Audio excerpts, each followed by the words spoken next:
অনেকেই বলে চুলায় নাকি সুন্দর কালার আসে না, কিন্তু আমি যখনই কেক বানাই সবসময় আলহামদুলিল্লাহ চুলায় কিন্তু খুব সুন্দর কেকটা বেকড হয়। আর যারা আমার থেকে কেক নিতে চান অনেকেই আমাকে অনেক মেসেজ দিয়েছেন যে আপু আমি কেক নিতে চাই, কেক কত করে পাউন্ড। আসলে আমি কেকটা সেল করতে পারি না সময়ের কারণে। তো আমার এই সুন্দর কেকের রেসিপিগুলো সবাই অনেক বেশি পছন্দ করে, সবসময় বলে যেন আমি কেকের রেসিপি দেই। তো আপনারা যারা নিতে চান তারা কিন্তু এই কেকের রেসিপিটা দেখে শিখে রাখতে পারেন। আজকে এই কেকের ভিডিওতে আমি সব কিছু ডিটেলসে বলে দিব। তো চলুন রেসিপিটা শেয়ার করে দিচ্ছি। প্রথমে এখানে আমি 2টা ডিম নিয়েছি। ডিমটা কিন্তু রুম টেম্পারেচারে থাকতে হবে, ফ্রিজে থাকলে আগে থেকে নামিয়ে রাখতে হবে। তো এখন আমি একটা বিটার নিয়েছি। প্রথমে ডিমটা আমি একটু বিটারে 1 মিনিটের মতো এইভাবে করে বিট করে নিব। এতে করে কিন্তু ডিমটা একটু ফোমি হয়ে যাবে। যখন এরকম ফোমি হয়ে যাবে সেই পর্যায়ে আমি এখানে চিনি অ্যাড করব। চিনি এখানে দিয়েছি আমি 1 কাপের থেকে একটু কম। আর চিনিটা আপনারা কম বেশি বাড়িয়ে কমিয়ে দিতে পারবেন। যাদের চিনি কম পছন্দ তারা কিন্তু একটু চাইলে কম দিতে পারবেন, মানে 1/2 কাপ পরিমাণ। তো এখানে চিনিটা আমি 2 বার করে দিয়েছি। দেখুন বিট করতে করতে কিন্তু চিনিটা একদম গলে গিয়ে সাদা হয়ে গিয়েছে। এটা কিন্তু আমি প্রায় 3 থেকে 4 মিনিট বিট করেছি, খুব বেশি বিট করতে হয় না। তারপরে কিন্তু এখানে আমি তেল দিয়ে দিয়েছি 1/2 কাপ পরিমাণ। তেলটা দেওয়ার পর 30 সেকেন্ডের মতো বিট করতে হবে, খুব বেশি সময় বিট করা যাবে না। এই তেলটাও কিন্তু বিট করে নেওয়া হয়ে গিয়েছে। এখন এখানে আমি শুকনা উপকরণগুলো দিয়ে দিব। এখানে আমি 1 কাপ পরিমাণ আটা দিয়ে দিয়েছি। এখানে চাইলে আপনারা ময়দা ইউজ করতে পারেন। আমার বাসায় আসলে আটাটাই ছিল অ্যাভেলেবেল, তাই আমি আটা দিয়ে কেকটা তৈরি করেছি। তারপর এর মধ্যে দিয়ে দিয়েছি আমি 1 চা চামচ পরিমাণ বেকিং পাউডার। বেকিং পাউডারটা অবশ্যই ভালো মানের দিতে হবে, না হলে কিন্তু কেক ভালো হয় না। আর এটা অনেকেই এইজন্য কিন্তু বেকিং পাউডারটা কিন্তু অনেকটা ম্যাটার করে। হ্যাঁ, আপনার কেকটা কেমন হয়, ফুলে না কেন, এটা কিন্তু অনেকটাই ম্যাটার করে। অবশ্যই সবসময় চেষ্টা করবেন একটা ভালো মানের বেকিং পাউডার ইউজ করার জন্য।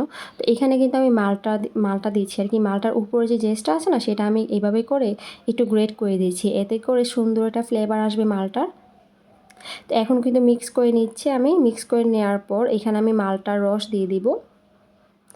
এখানে আপনাদের একটু বুঝে দিতে হবে, হ্যাঁ, মানে আপনার কতটুকু পরিমাণে মানে মালটার রস লাগবে এটা একটু বুঝে দিবেন। খুব বেশি পাতলা করা যাবে না, সেই অনুযায়ী মালটার রসটা দিয়ে অ্যাড করবেন। তো এখানে আমি মালটার রস দেওয়ার পর একটু লেবুর একটা ফালি দিয়েছি আর কি, যেন যে ডিমের গন্ধটা থাকে এটা যেন না থাকে। চাইলে আপনারা ভ্যানিলা এসেন্সও দিতে পারেন, কিন্তু আমার কাছে লেবুর রসটা দিলেই বেশ ভালো লাগে। আর দিয়ে দিয়েছি আমি এখানে অরেঞ্জ ফ্লেভার। সব কিছু এখন একসাথে মিক্স করে নিয়েছি। দেখুন কেকের ব্যাটারটা ঠিক এরকম হবে। অনেকে বলেন কেক নাকি চুপসে যায়, এই চুপসে যাওয়াটা হয় কেকের ব্যাটারটা খুব বেশি পাতলা হয় আপনাদের, সেই জন্য আপনারা অবশ্যই এই জিনিসটা খেয়াল রাখবেন।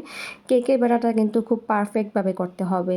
এখানে আমি একটা কেকের বাটি নিয়েছি, সেখানে আমি তেল ব্রাশ করে কাগজ বিছিয়ে দিয়েছি, তার উপর আমি কেকের ব্যাটারটা দিয়ে দিয়েছি। এখানে আমি 5 থেকে 6 বার ট্যাপ করে দিয়েছি যেন কোনো বাবলস না থাকে। আর এখানে যারা মানে কেকটা উপর দিকটা একটু যেমন বেকারি স্টাইল থাকে না, ফাঁকা হয়ে থাকে, সেরকম করতে চাইলে এখানে একটু পানি দিয়ে আপনারা হাত চুবিয়ে দিবেন, তাহলেই হয়ে যাবে। আর একটু দিয়ে দিচ্ছি আমি কাজু বাদাম কুচি। এখন কেকটা বানানোর পালা। এই জন্য একটা পাত্রে আমি নিয়েছি কাগজটা বেশি দেওয়ার কারণে কিন্তু সুন্দর একটা কালার আসবে কেকের উপরে। এখানে আমি সিলভারের সসপ্যানটা নিয়েছি। তো এটা আমি 5 মিনিট প্রিহিট করে নিয়েছি। প্রিহিট করে নেওয়ার পর এখানে আমি কেকের মোলটা দিয়ে দিচ্ছি। কেকটা দিয়ে দিয়েছি। এখন কিন্তু চুলার হিটটা একদমই লো করা যাবে না, মিডিয়াম টু লো হিটে, মানে একদম মিডিয়ামও না আবার লো না আর কি, একটু বেশি রেখে কিন্তু প্রায় 40 মিনিটের মতো বেক করে নিচ্ছি। তো 40 মিনিট হয়ে গিয়েছে, এখন আমি ঢাকনাটা খুলে নিচ্ছি। দেখুন কতটা সুন্দর কালার আসছে। 40 মিনিটের বেশি কিন্তু কখনোই লাগবে না কেক হতে, মানে 30 থেকে 35 মিনিটের ভিতরে কিন্তু কেকটা খুব সুন্দর চলে আসে, কিন্তু শুধু কালারটা আসার জন্য আর একটু সময় রাখতে হয়। তো কেকটা কিন্তু আমি ঠান্ডা করে নিয়েছি। ঠান্ডা করে অবশ্যই কেকটা কাটতে হবে, গরম অবস্থায় কখনোই কেক কাটবেন না।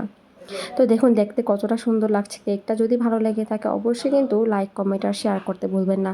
আর আপনাদের ভাইয়া কিন্তু চাচ্ছে আমি কেকের বিজনেসটা স্টার্ট করি। আপনাদের মতামত অবশ্যই আমাকে কমেন্টে জানাবেন যে আমার কি কেকের বিজনেস আসলেই স্টার্ট করা উচিত। তো যাই হোক, আজকের মতো বিদায় নিচ্ছি। দেখা হবে নতুন কোনো রেসিপিতে। আল্লাহ হাফিজ।